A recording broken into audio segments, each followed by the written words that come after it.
কয়েকদিন আগে আমেরিকার অধ্যাপক জেফ্রি সাকস বলেছেন, ট্রাম্প যে পথেই এখন ধরুক, সেটা উত্তর, দক্ষিণ, পূর্ব, পশ্চিম যেটাই হোক, তার যে ইরানের শোচনীয় পরাজয় হয়েছে এটা আমেরিকায় খুব দ্রুত প্রকাশ হয়ে যাবে।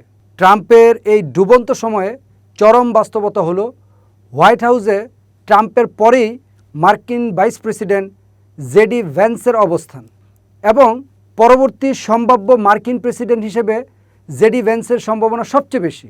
তবে ট্রাম্পের এলোমেলো আচরণে এখন তার রাজনৈতিক জীবন এক অস্বস্তিকর ও জটিল পরিস্থিতির মধ্যে পড়ে গেছে। গত এক সপ্তাহে তিনি এমন 3টি লড়াইয়ে জড়িয়ে পড়েছেন যেগুলির কোনোটিই তার নিজের বেছে নেওয়া ছিল না এবং যেগুলোর জয়ের সম্ভাবনাও ছিল ক্ষীণ। ইরানের সঙ্গে ব্যর্থ কূটনৈতিক আলোচনা, হাঙ্গেরির নির্বাচনে অপদস্থ হওয়ার অবস্থা এবং পোপের সঙ্গে অপ্রয়োজনীয় বিতর্ক, এই 3 ঘটনাই তাকে সমালোচনা, অপমান ও উপহাস এনে দিয়েছে। আর সব কিছুর কেন্দ্রেই রয়েছে ডোনাল্ড ট্রাম্প, যার হয়ে লড়তে গিয়ে ভ্যান্স আজ নিজেই চাপে পড়ে গেছেন। প্রয়োজনে ট্রাম্প নিজের ঘনিষ্ঠ সহকর্মীকেও মুহূর্তের মধ্যে বলির পাঠা বানাতে পারেন। পূর্বের ভাইস প্রেসিডেন্ট মাইক পেন্সের বহিষ্কারের কথা সেটা মনে করিয়ে দেয়। এই বাস্তবতা ভ্যান্সের জন্য সমানভাবে প্রযোজ্য। তবে ভ্যান্স নিজেও খুব স্থির নন। রাজনীতিতে তার অবস্থান বারবার বদলেছে। একসময় তিনি ট্রাম্পের কড়া সমালোচক ছিলেন, এমনকি তাকে আমেরিকার হিটলার হওয়ার সম্ভাবনার কথাও বলেছিলেন।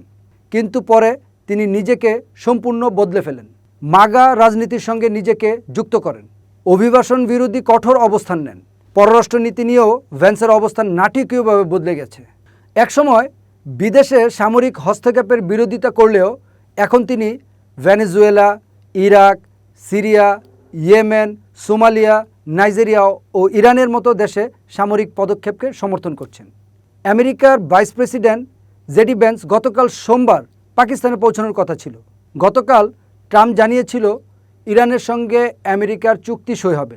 এর আগে নিউ ইয়র্ক পোস্টকে দেওয়া সাক্ষাৎকারে ট্রাম্প বলেছে, ইরানের সঙ্গে আলোচনায় অংশ নিতে আমেরিকার ভাইস প্রেসিডেন্ট জেডি ভ্যান্সের নেতৃত্বে মার্কিন প্রতিনিধি দল ইতোমধ্যে ইসলামাবাদের পথে রয়েছে।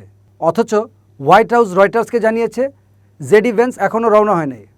ইরান এর মধ্যে জানিয়ে দিল, আমেরিকা গতকাল রাতে আমাদের জাহাজে আক্রমণ করেছে, জাহাজ আটকিয়ে রেখেছে, আগে হরমুজের অবরোধ খুলতে হবে, নইলে কোনো আলোচনা নয়। আগামীকাল ভোর রাতে যুদ্ধবিরতির সময় শেষ হবে, এরপর আবার যুদ্ধ শুরু হয় নাকি আলোচনার মাধ্যমে সমাধান হবে, এটি দেখার জন্য আগামী 24 থেকে 48 ঘন্টা অপেক্ষা করতে হবে।